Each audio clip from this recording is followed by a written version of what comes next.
Don't let the hurdles of stop hold you back.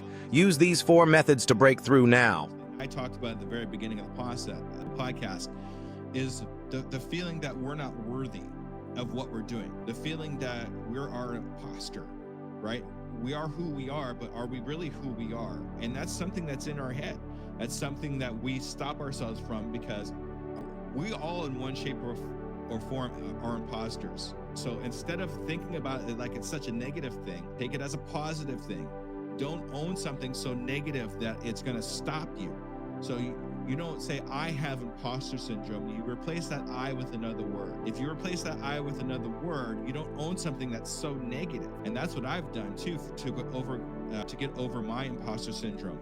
I stopped owning imposter syndrome and understanding that everybody in one way, shape, or form is an imposter. So it kind of changed my thinking on that. So perfectionism, that's pretty obvious. You want to change it, and you want to tweak it, and you want to make it just fit in the box just right, that you don't start. It's becomes a stopping stone. It becomes a hurdle to get over. Let's stop being so perfect and just put something out there and see what happens. Let's not hide behind perfectionism, because that's what a lot of people do. They use it as procrastination. And I know that perfectionism and procrastination sounds like different things, but they actually are exactly the same, because we hide behind perfectionism. And it's not perfect. There's nothing we do that's perfect here, but we're still doing it. We're still putting the word out there, and that makes me feel good.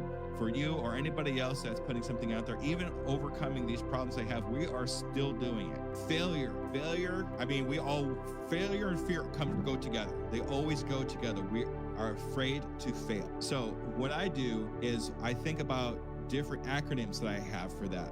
For example, fail, first attempt in learning, okay? When we are first getting started, of course there's going to be room for failure, because we're just getting started. We have no idea what we're doing. So we kind of have to expect failure to happen. But what happens with that failure when it happens, and what we do with that information from failure, is what makes us who we are.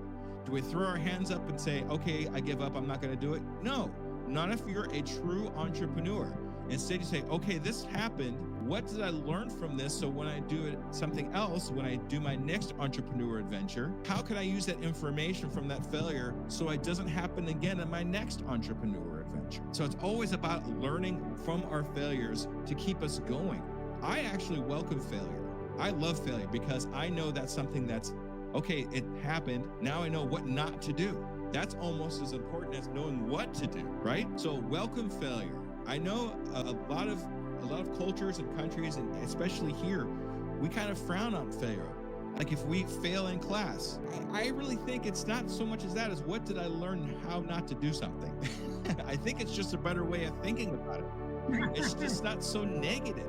So, and then fear accumulates and encapsulates everything that we've talked about here. It's the fear of failure. It's the fear of imposter syndrome, or being an imposter.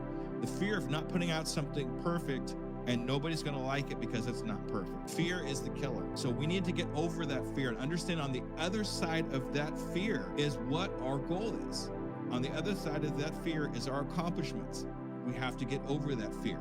So what do we do with fear? We have another acronym for fear. False evidence appearing real, okay?